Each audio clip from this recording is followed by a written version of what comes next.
Ikhwani rahimakumullah, meneruskan pembacaan kitab An-Nusahid Diniyah karya Al-Imam Qutbid Da'wah wal Irsyad Al-Habib Abdullah bin Alawi Al-Haddad.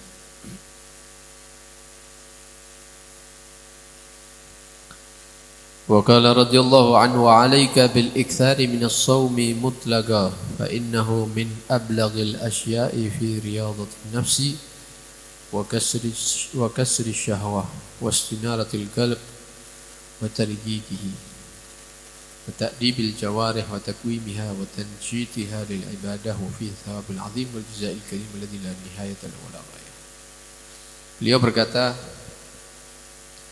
sudah seharusnya bagi kita itu memperbanyak puasa sunnah secara mutlak. Puasa apapun itu, baik seperti yang kita jelaskan kemarin, sehari puasa, sehari enggak misalnya, atau puasa Senin Kemis, atau puasa tiap bulan 3 hari, tanggal 13, 14, 15 Hijriah tiap bulannya. Alhasil kita dianjurkan untuk memperbanyak puasa.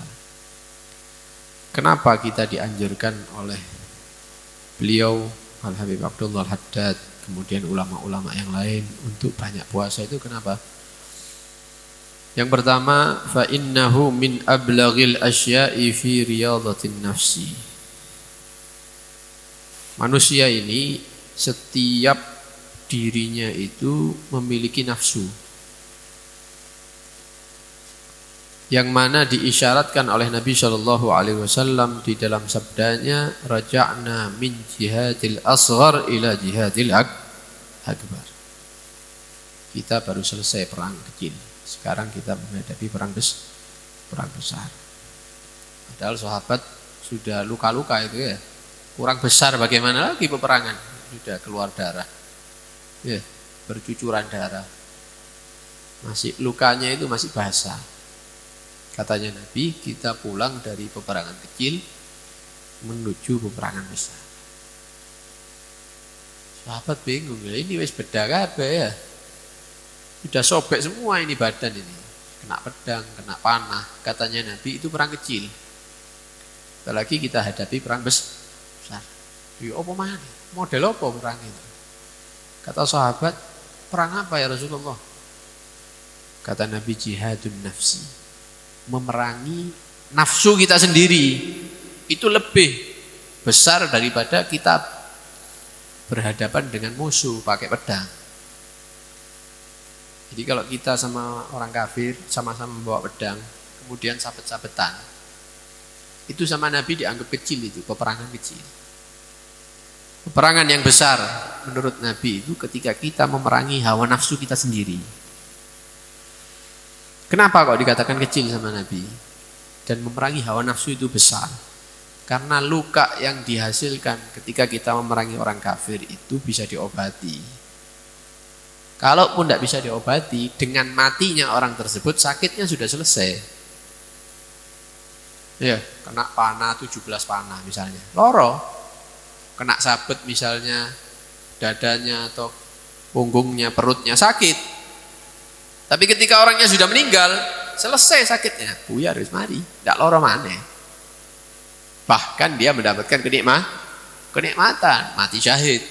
Kan gitu.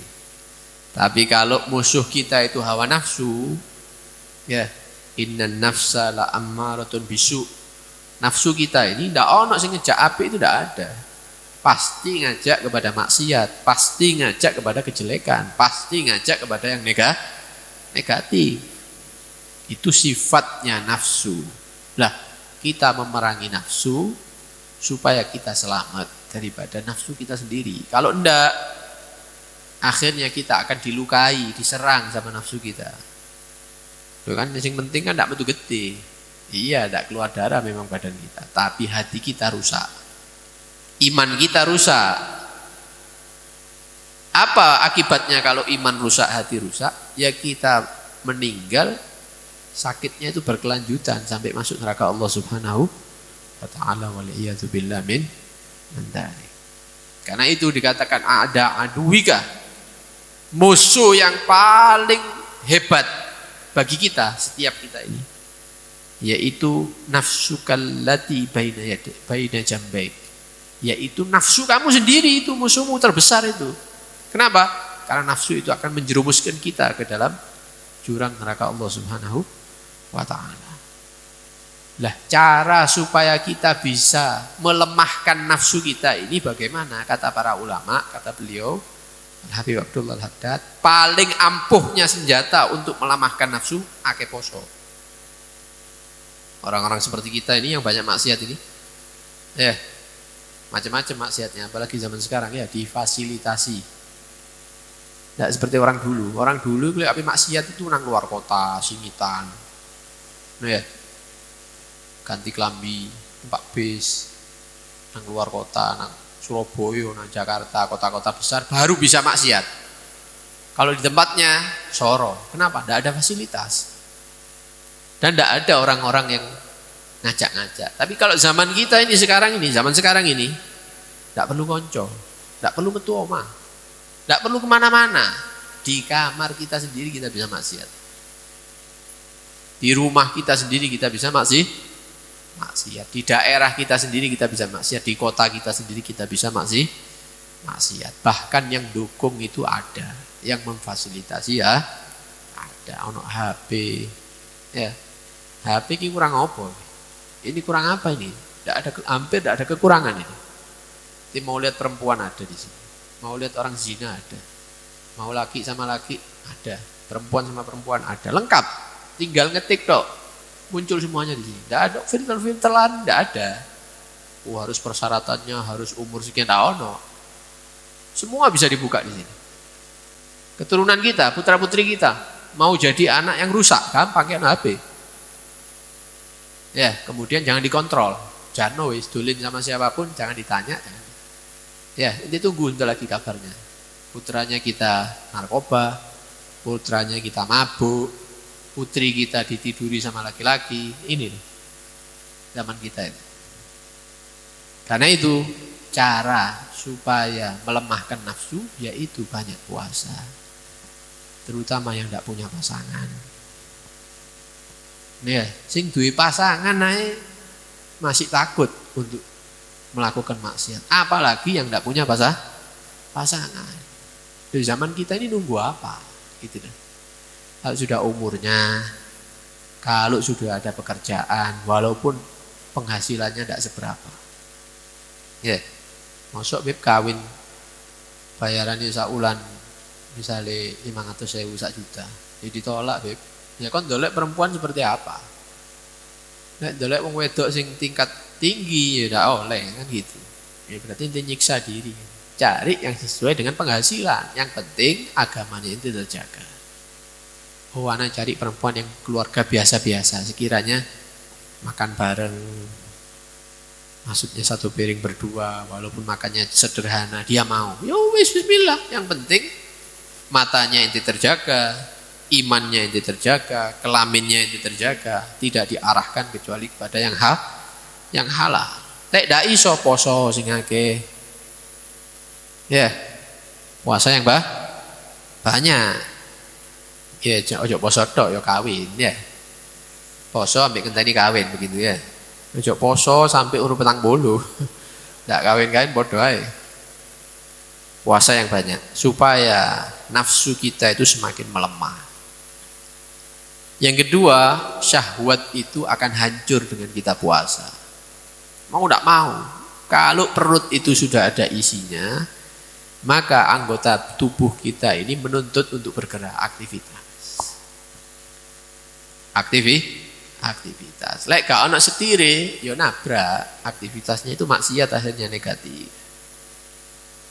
Tapi kalau perut ini kosong, subuh kosong, pagi kosong, siang kosong, sore kosong, sampai maghrib kosong, insya Allah anggota tubuh yang biasanya nuntut untuk aktivitas itu mudun tensi ini, turun, lemes, ya lemah. Akhirnya keinginan untuk melakukan hal-hal yang negatif itu turun juga. Makanya lek buka, ojo ake-ake podo ae ya, ganti jam dok itu. Ya puasa artinya dikurangi makannya. Yang ketiga, ketika kita banyak puasa, hati kita akan diterangi oleh Allah Subhanahu wa ta'ala. Yang keempat, akan semakin lembut hati kalau kita sering puasa. Kemudian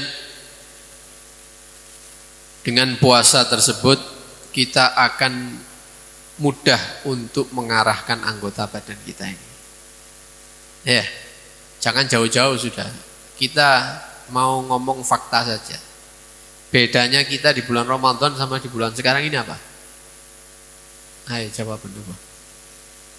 Ya, jawaban yang paling mudah untuk muncul di lisan kita itu apa? Gampang ibadah.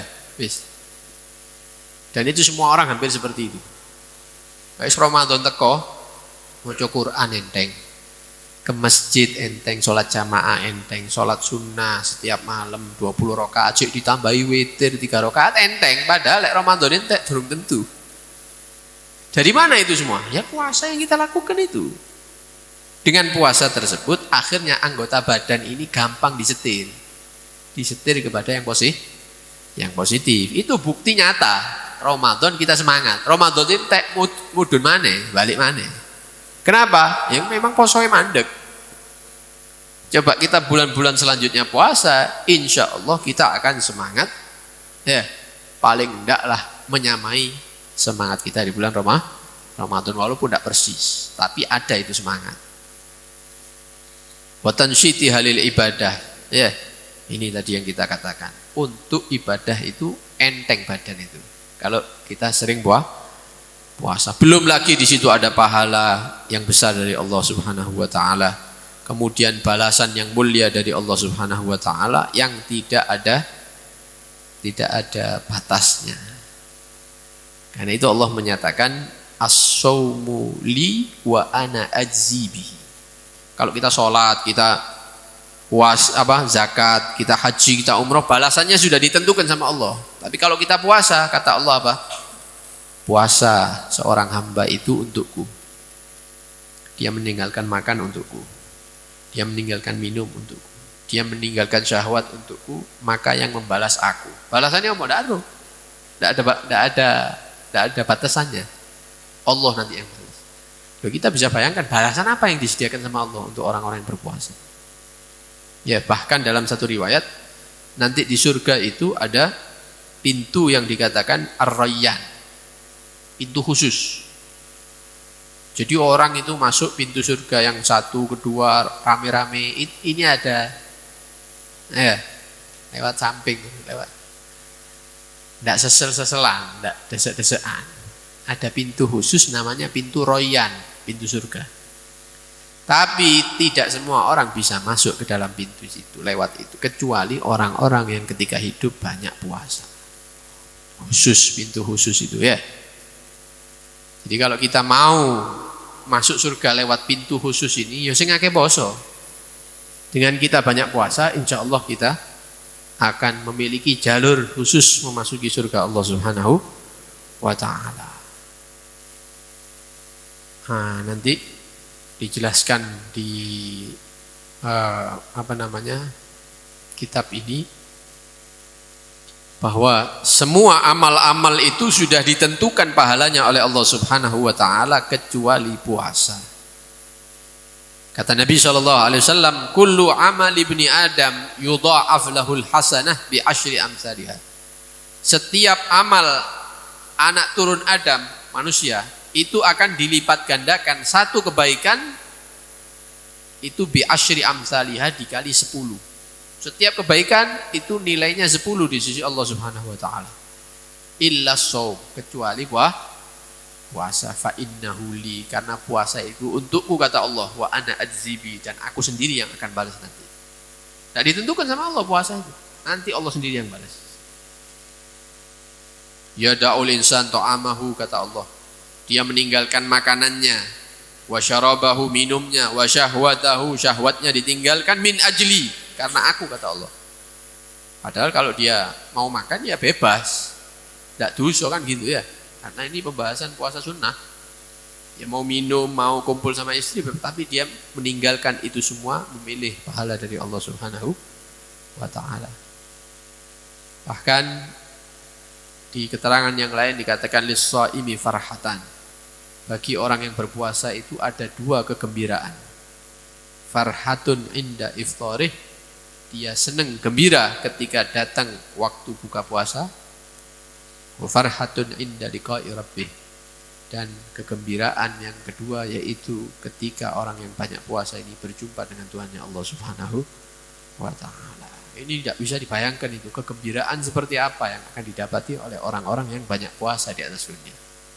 Dan Allah sendiri yang akan membalas pahalanya. Kita mohon kepada Allah Subhanahu wa taala mudah-mudahan bukan hanya ngaji saja, bukan hanya hadir majelis saja, tapi mudah-mudahan sedikit demi sedikit bisa mengamalkan apa yang kita dengar, apa yang kita pelajari, sehingga kita termasuk orang-orang yang jauh daripada maksiat, termasuk orang-orang yang disediakan pahala yang besar di sisi Allah Subhanahu wa taala, termasuk orang-orang yang diberi jalur khusus untuk masuk ke surga Allah Subhanahu wa taala. Amin ya rabbal alamin. Sallallahu alaihi wasallam Muhammad wa alihi wasallam walhamdulillahi rabbil alamin.